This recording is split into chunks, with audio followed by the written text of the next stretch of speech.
equipping you to navigate your grief journey after child and sibling loss. This is the Hope After Child and Sibling Loss podcast. On each episode, we explore the many challenges of grief as guests share their stories of loss. It's also a place where you'll hear about God showing up in our darkest moments and restoring meaning, purpose, and hope to shattered lives. I'm Greg Bufkin, your host and one of the co-founders of the Empty Chair Endeavor. To learn more about us, please visit our website at www.emptychairendeavor.com. Well, hi, everyone, and welcome to another episode of the Hope After Child Loss podcast. I'm Greg Bufkin, and on this episode, I'll be talking with Mary McNamara. In December of 2020, Mary lost her son, Zack, due to asthma complications. So we'll be talking about her grief journey over the past 4 years, as well as how God has been healing her broken heart and making something beautiful out of all those broken pieces again.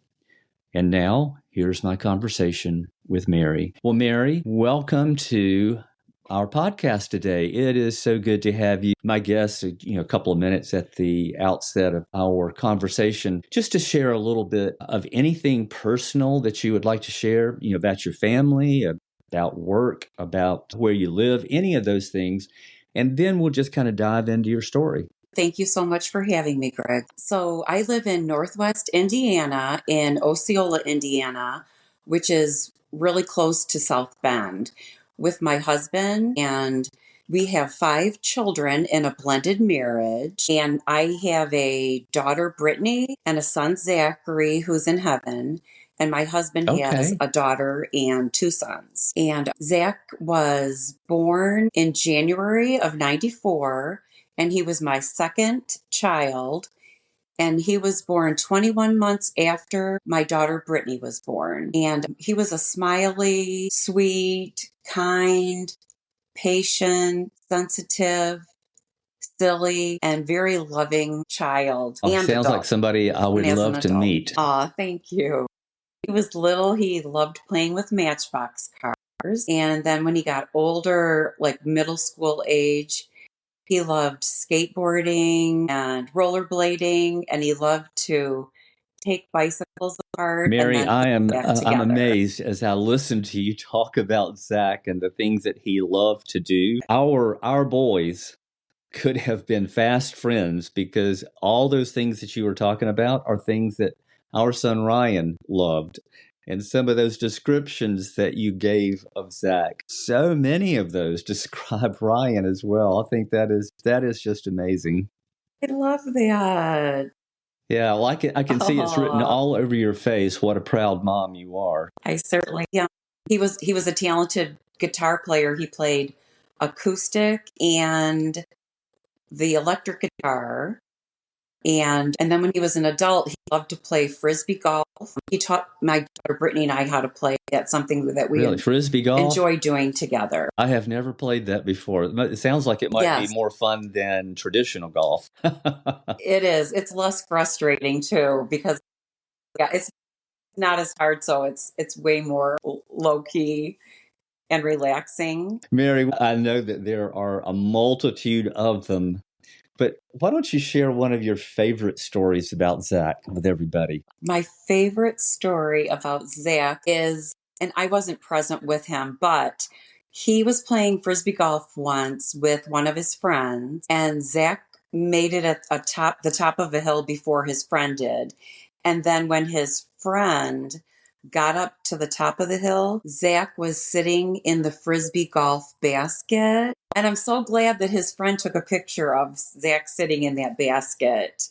And then after Zack went away, then he sent me the picture of him. And I just love that picture because he's got this grin on his face and it's just such a Zack face. He was one of those people that walked into a room and it just lit up, and he probably, I'm guessing from what it sounds like, he probably was often the center of attention. Well, he actually wasn't. No, when he was one-on-one, he was very talkative. But when he was in a crowd, he was very quiet. Yeah, he was kind of shy. So when he was in a group of people, he tended to just be more of a listener than a talker. And he usually was well, and his friends sometimes tell a different story, but from how I knew him, when there was a group of people, he was pretty quiet. I It's a believe small that you group. told me from a previous conversation that you and I had that he also loved doing impersonations. Yeah, what was your favorite? He certainly did. He did a Billy Billy Bob Bob Thornton? or Sling Blade. One other that he was really good at was Chip from now I can't It's remember okay. It's okay. now I can't remember the So, movie. but he loved entertaining people by doing impersonations. Well, another He thing did. that he and Ryan He had in did. common. Oh, yeah, Ryan The loved doing impersonations, especially of Jim Carrey. I think it's kind of it goes without being said, but when we lose a child, regardless of their age and regardless of how it happened, it really profoundly affects us as individuals. As you look back over these past 4 years, how would you say that losing Zack and the grief that you have suffered through has changed you? I would say the biggest change in me is that I've become a more compassionate person. I feel so much more for somebody that is suffering physically or emotionally. And when I meet somebody who has lost a loved one, especially a child, it just saddens me so much. When it's a child, I just feel an instant bond and care and concern for them, Yeah. and it just breaks my heart. You hear that a lot when you're talking with a parent who's lost a child, that when they meet other bereaved parents, it's like there's this instant bond. It's hard to explain to somebody else, but I Yes.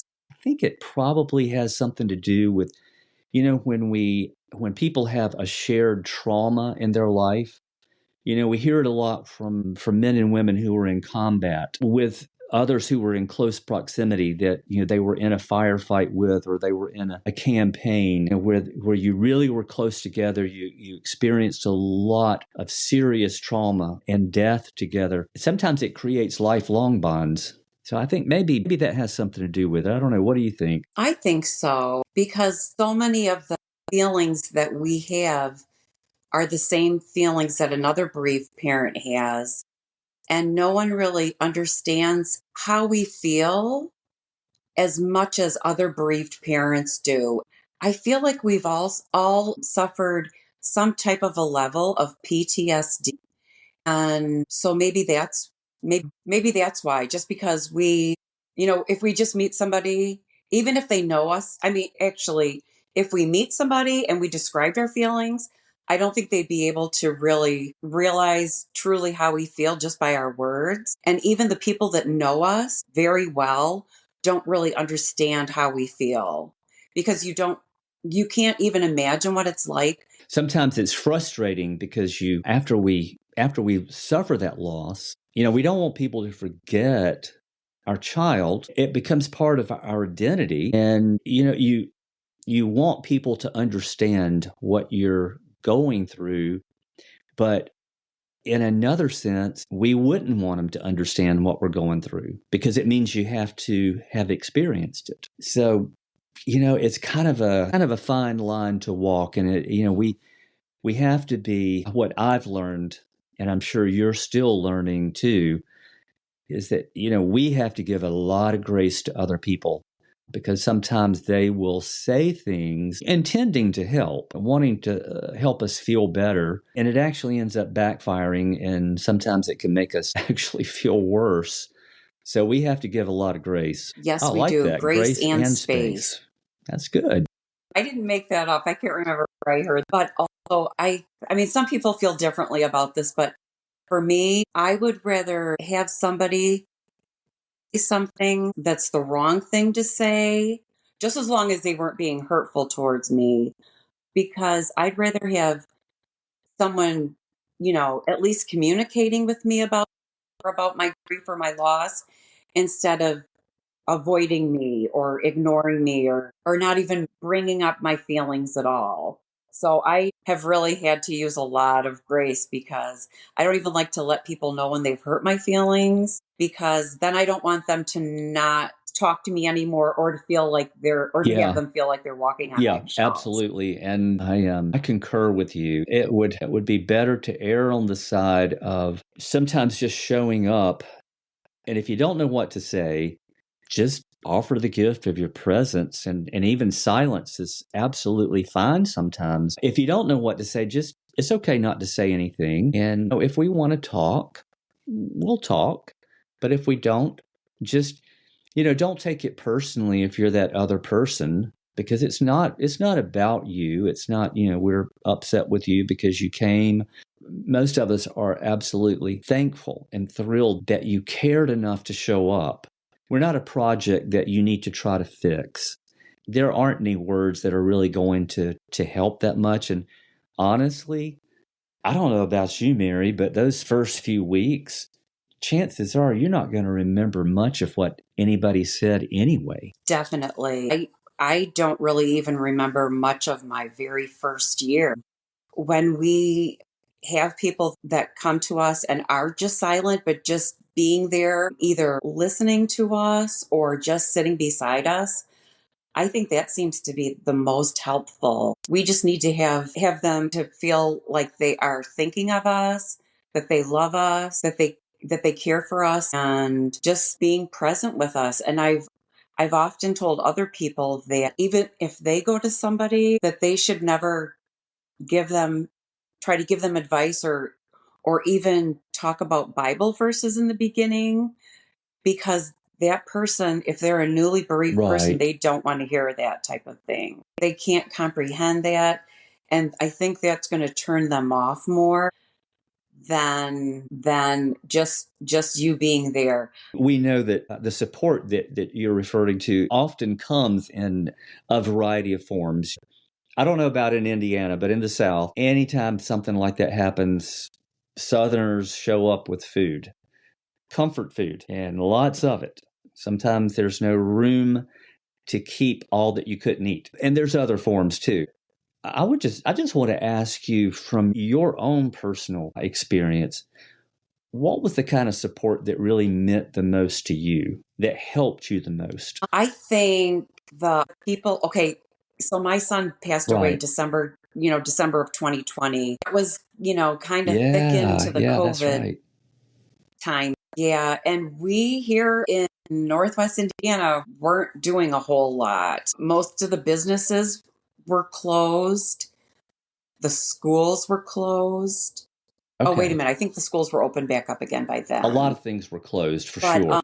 and then after my son passed away, I was kind of like more even using that more of an excuse, and we weren't socializing at that time because of COVID. Still, because we didn't really know much about COVID back then.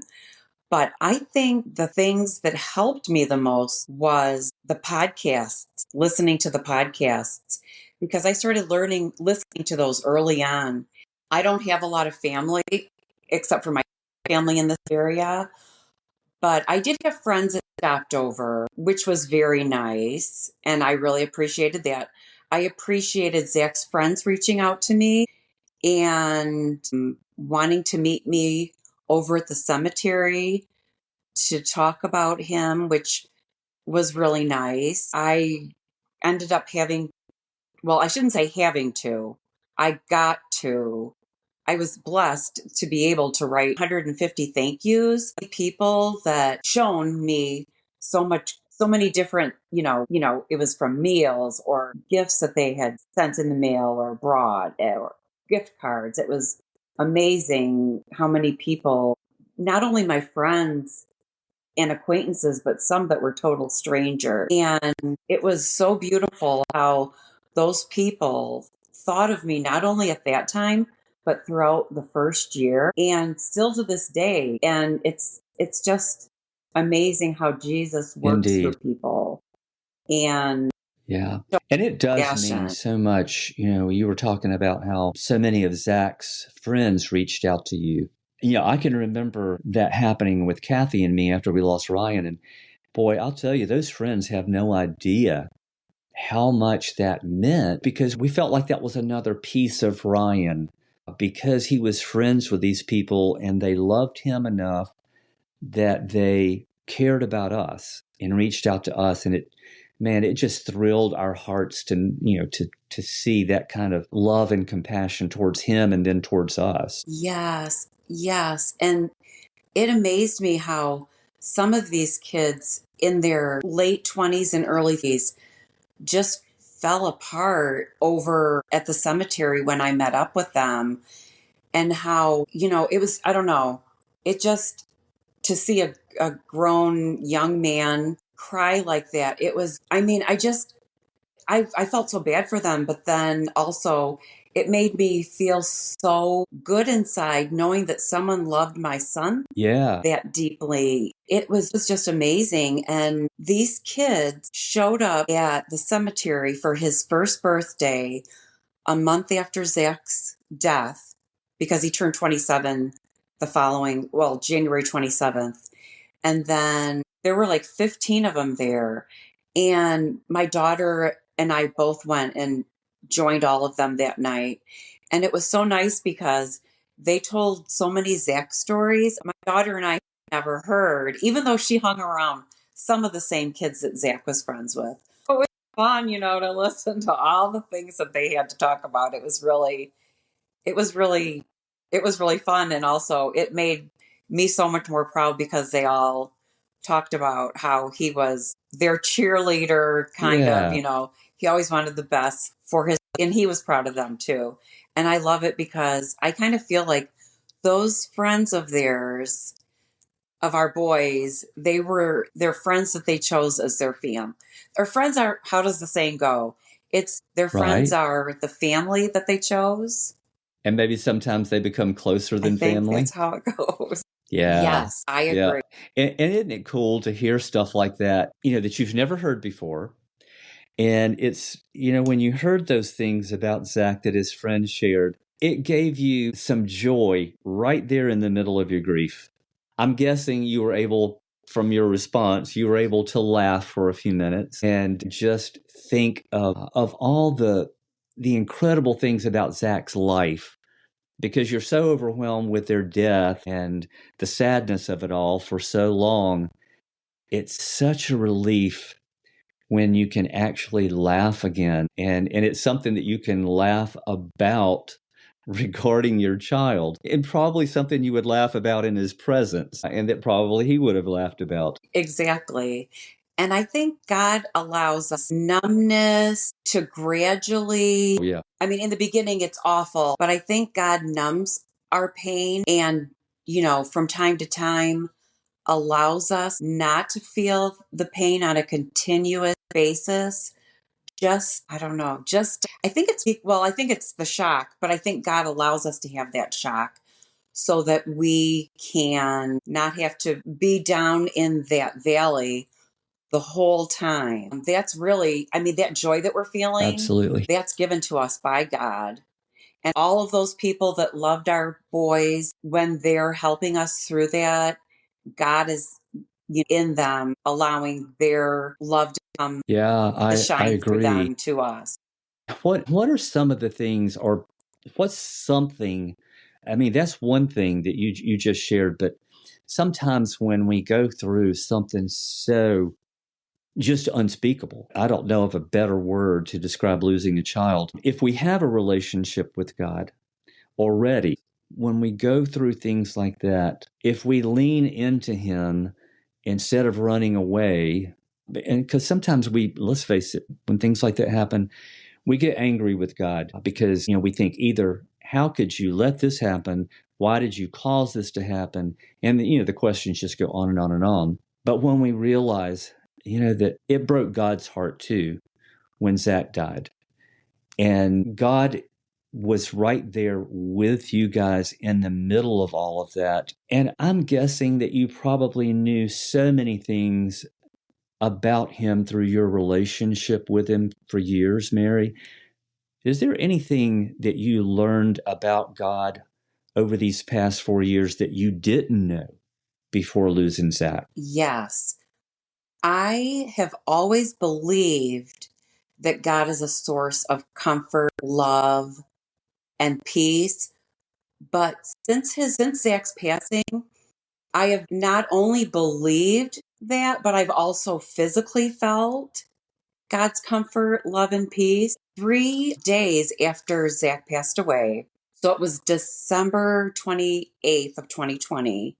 When I woke up in the morning, my husband was reading his morning devotion, and I leaned over his shoulder and looked to see what his devotion was for that morning. And it was Psalm 147, verse 3. He heals the brokenhearted and binds up their wounds. And I read the devotion, and it talked about how brokenness is a reality and makes you feel powerless to do anything. But God blesses us with his overflowing comfort and helps us in our healing from heartache and pain.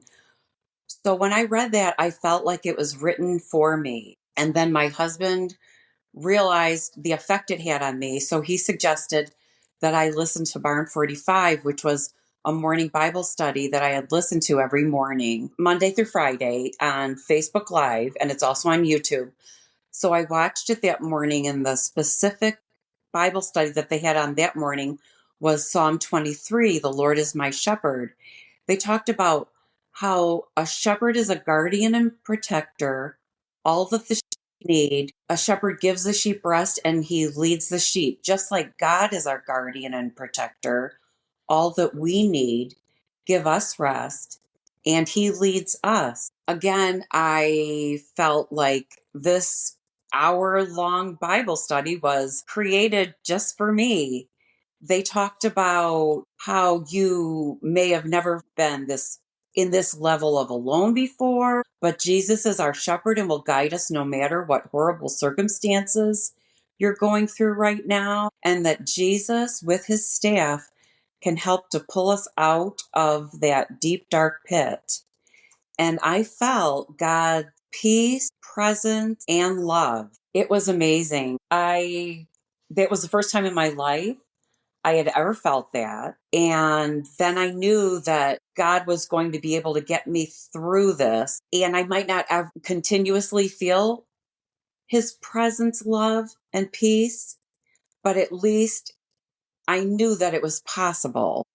And I also learned what it was like to lament and that it was okay True. to lament. Absolutely. Yeah. And this is 3 days after you lost Zach. Yes. Yes. That was November 28th, just 3 days later. Yeah. And for It was those of you who are listening and you maybe didn't catch it, Mary lost Zach on Christmas Day of 2020. And, I want us to go back and talk a little bit about what led up to that. But before we do, I know there are people that are listening that struggle with different celebrations that are part of our lives throughout the year, traditions, Christmas, Thanksgiving, our children's birthdays, and the list goes on. I can't imagine what that did to your ability to participate in and to be able to enjoy Christmas going forward like you had previously in your life.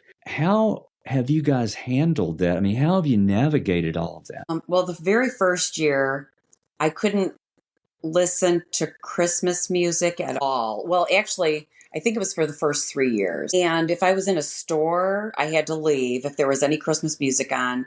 So that pretty much eliminates, going to a store Yeah, really. between Thanksgiving and Christmas. And it's the Yeah. most wonderful time of the year.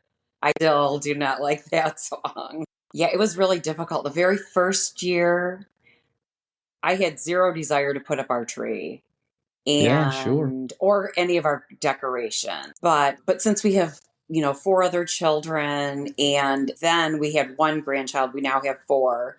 But then we had a 4.5-year-old grandson. So we felt like we should, put up the tree, put up the decorations and the ornaments. And I don't even remember if I participated in any of that. Knowing me, I at least moved ornaments All around right, on the right. tree where I thought they should look. So we've always had not celebrated Christmas on the actual day because we've always done it on a day other than Christmas because we've allowed our kids to be with their significant others on Christmas Day. Well, So it actually yeah, well, that works is a out well blessing. for us. Yes. The very first year we all went over to the cemetery though for a couple of hours, took some cheers, went over there, talked about Zach, and had a toast to him. And then the kids all went to Yeah, their wow. significant others and Well, afterwards. I ask you that because people that haven't experienced what we have it doesn't really occur to them that, there is an entire year of experiencing firsts. First Christmas without our child, first birthday without our child, and so many others. And those can be really hard to navigate. Sometimes the anticipation of that day arriving can actually be more difficult than the day itself. Do you agree with that? I do. I always have more anxiety the day before a Yeah. holiday than on the actual day. I just read it the day before and especially the night before. I have a very hard time falling asleep the night before because even anticipating seeing that date on my Yeah. phone, I I don't like. understand that, and I'm sure that probably all of our listeners do as well. Mary, I said a minute ago that I wanted us to come back to that, to come back to something, and that something is, I want us to step back in time 4 years, because at the outset, when I was welcoming our guests, I mentioned that you guys lost Zach due to complications of asthma. And, that may be a bit baffling to some people. In today's world of medicine, when we have so many things that make people's lives so much easier and that are life saving. So, why don't you tell us a little bit about what led up to that? Okay, so Zach had asthma since he was about 5 or 6 years old. He usually had it when he had a cold, or if he used bleach products, or if he was out disking and it had rained a lot and there were a high level of mold out in the woods where he was disking. But so I am unaware that he was sick. I know he had been sick around Halloween time of 2020 because he had to go into a walk-in clinic and they had to give him oxygen and they had to give him a nebulizer treatment. So I knew 2 months prior that he had Now, suffered with his Mary, asthma. I didn't mean to But I kept, interrupt, but just oh, for I'm sorry. perspective, was Zach living independently of you guys at this point? He was living down in Rockwell, Texas. But I was asking him like after I knew that he had to go into that walk-in clinic Halloween of 2020. I kept asking him, how are you? Are you okay? Are you okay? Yeah, mom. Yeah, mom. Well, then, by Christmas, I mean, that only lasted like a couple of weeks. So then when I received that phone call on December 2020, I was unaware that he had been sick. And the call was from his father, and he and I had gotten divorced back in 2006. But and his dad was living down there, and Zach had moved down there a couple years prior to see if he could have closer relationship with his dad because his dad had moved down there while Zach was in middle school. So his dad found him in his apartment, deceased.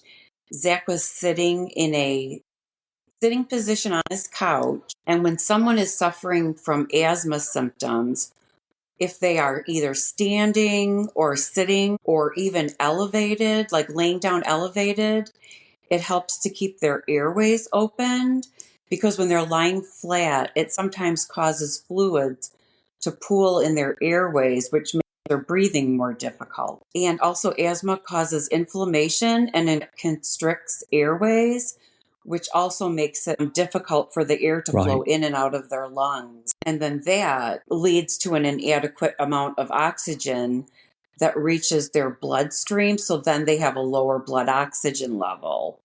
And that lower blood oxygen level can cause shortness of breath, difficulty breathing, a rapid heartbeat. It can also cause confusion, drowsiness, fatigue, and also a lack of consciousness. So, with that continuous decrease in low blood oxygen levels, somebody can pass away in as little Yeah. Now, as four did to six Zack minutes. have a rescue inhaler? He did not have a rescue inhaler at that time, but he did have a nebulizer. And so when his dad walked into his apartment, his nebulizer machine was still running, but the medicine mist had already come out of the mouthpiece and Zach had already inhaled it. And I'm not sure, sometimes Zach had to use two breathing treatments. And I'm not sure if he used one or two. I didn't ask his dad about that, so I'm not really sure about that. But his dad did say that his nebulizer machine was still running It had just and that run he out had of the used medication it. that was in it. Gosh. And he Yeah. was how old? 26. So young. Yes, so young. And I think, because of that confusion, drowsiness, the loss of consciousness, I think that's why he may have been, unaware of the severity of his situation Yeah. and his Yeah. need to call 911.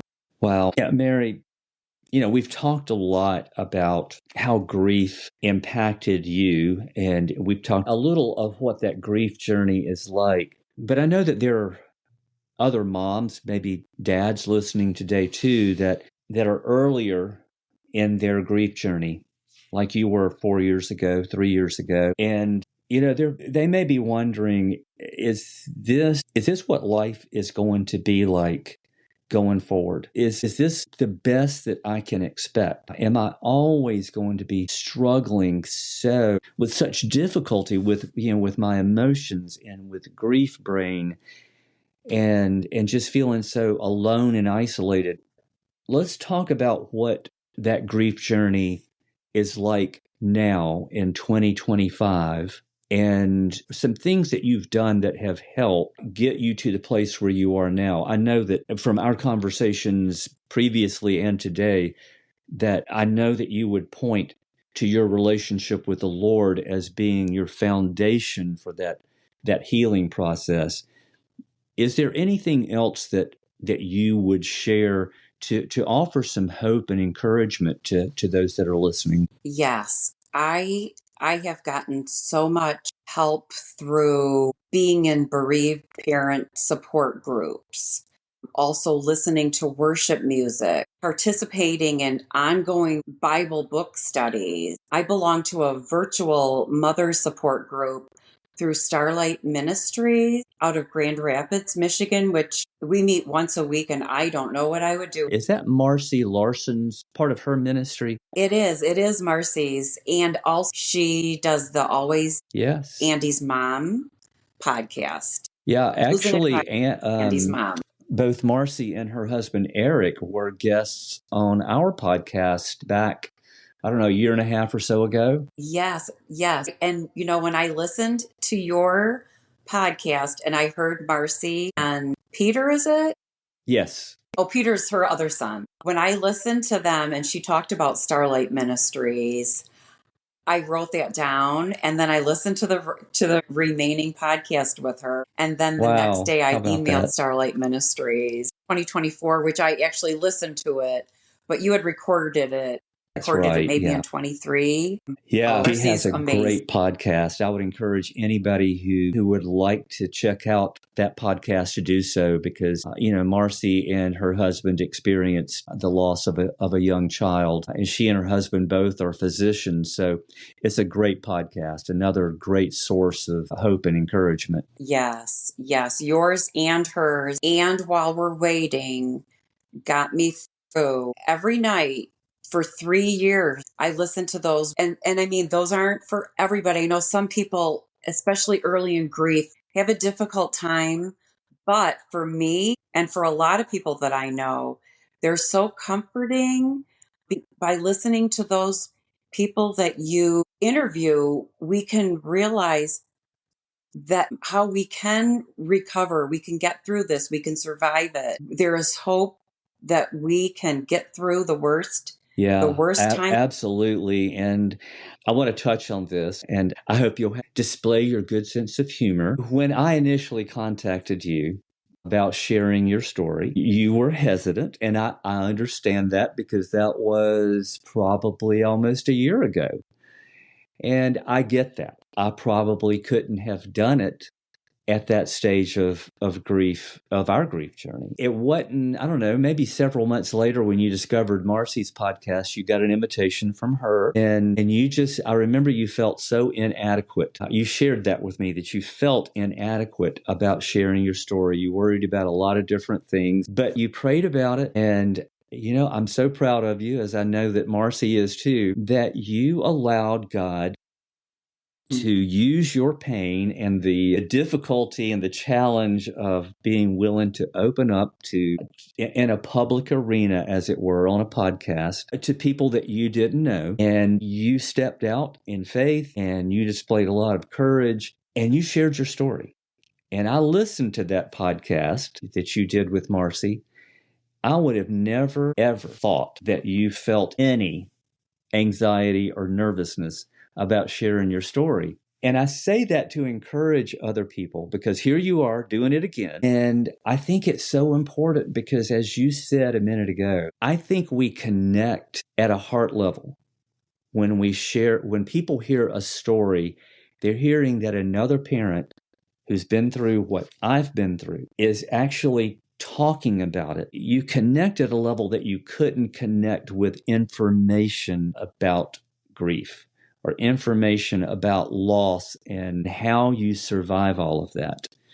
So I would encourage you, if you're listening and you haven't had the opportunity to do that, when you have an opportunity to share your story, step out in faith and share it, because you have no idea what difference you might make in the life of another bereaved parent. What would you say about that, Mary? I agree so much. And with Marcy, I think I may have felt well, and also I had told you, I don't know if you remember this when you had contacted me initially, that Marcy, I she had already, I Right. was in her, well, yeah, I was in her group. So I had already said, and I felt, an obligation to Marcy because she had said to our group, if anybody wants to get on the podcast. And I said, okay, when I'm ready.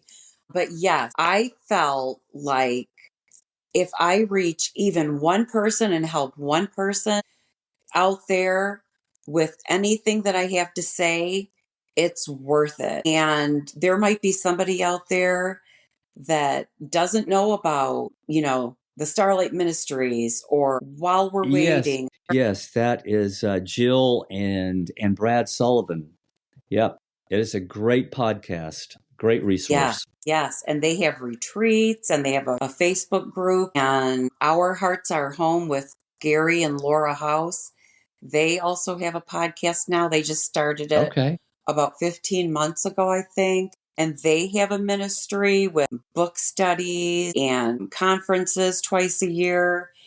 And they have a grandparents group and a siblings group. And I mean, they just have a lot. And if somebody were to get on Our Hearts Are Home, they could find all of the wonderful things that are available through there. They have an ongoing book study, I think, all the time. Right now we're doing with Beneatha Reisner, Desperate for Hope, and which I I know you did. had Yeah. her Yeah, on your she's a sweet podcast. lady. She's gone through a lot of suffering. The thing that I would say that helped me. Oh, another thing, reading a blog written by Melanie DeSimone has really helped me. Sermons that I have listened to about grief, loss, and sorrow by pastors Greg Laurie, Levi Lusko, and Phil, who are all Yeah, bereaved that's fathers. important too. I'm glad that you said that, Mary, because sometimes the focus can sometimes seems like it primarily for moms, but dads struggle with grief as well, and I think that has been changing over the years. I think more men are stepping up and sharing their stories and opening up to talk about it, which is very important in the healing process. Is once we start talking about it, sharing our story, whether it's, one-on-one or in a group or on a podcast, however it is, it really helps tremendously to do that. Yes, and I just listened to your two most recent podcasts, and it was so interesting to hear the different perspectives of the wife and then it the is. mother and then the father. Yeah. Because we grieve differently as individuals, but we grieve very differently as men and women, so differently as moms and dads. And it's important to be able to respect how our mate is grieving. And if they don't grieve like we do, that's okay. It's not that one of you is right and the other is wrong. It's just different. And as we know, there is no right or wrong way to grieve. Yeah. That reminds me, I like to tell newly bereaved parents that however they grieve and whatever decision they make is the right decision, because it's their grief journey and they should never feel pressured to do anything that Absolutely. someone thinks that they should do. Thank you for sharing that. Right. I think that is very important. Don't let anybody else tell you how you should be grieving. That is your personal grief journey. Now, there certainly are healthy and unhealthy ways to grieve. And when it starts, maybe if there are signs that you are moving in an unhealthy direction, or you feel like maybe your mate is stuck, that may be what is known as prolonged grief disorder. And that may need help from either a counselor or a medical professional, maybe intervention with antidepressants or some sort of therapy. And there's no weakness in that. Definitely. There's wisdom and there is strength in knowing when you need help and are willing to get it. Yes, I agree. No one should ever feel bad or embarrassed about having to get on antidepressants because they sure do. They help a lot of people. I'll be the first to say that, 6 months after we lost Ryan, I started an antidepressant and have been on and off of them at various times over the past almost 10 years. Yes, I just went on one, and here I am 4 years into my grief journey. I just went on one the end of January, but along with my grief, I had a broken foot and I had depression from being immobile on top of my grief. So, like Mary just said, there is no shame in needing help and asking for it, whether it be through a medication or counseling or something else. Mary, it has been such a treat to have you on our podcast today. I know that there is somebody listening today that you will have had an impact on as they hear you share about your journey over the past 4 years and what God's done in the healing process and how you've handled some of those challenges that you faced. And I just, for one, want to say thank you again for being so transparent and honest about what you've experienced. And I want to just say I applaud your courage for opening up to people literally, maybe in another country who are listening today, who needed to hear exactly what you shared. So thank you for that. Thank you so much, Greg. It's been such an honor. Such an honor. And I just want to mention one thing very quickly. My grief brain remembered the name of the movie that Zack imitated Chip on. It was Napoleon Dynamite. We talked about that in our conversation a few weeks ago. And that was a hilarious movie, I suppose, if you were 15 years old, because my son and daughter loved that movie. Maybe. Well, I'm glad you remembered that. Well, Mary, thank you again. You have been a blessing. As have you, Greg. Thank you so, so much. And thank you so much for reaching so many hurting hearts through your podcast. We'll give all the credit to the Lord. And from my perspective, it is absolutely a privilege. Thank you.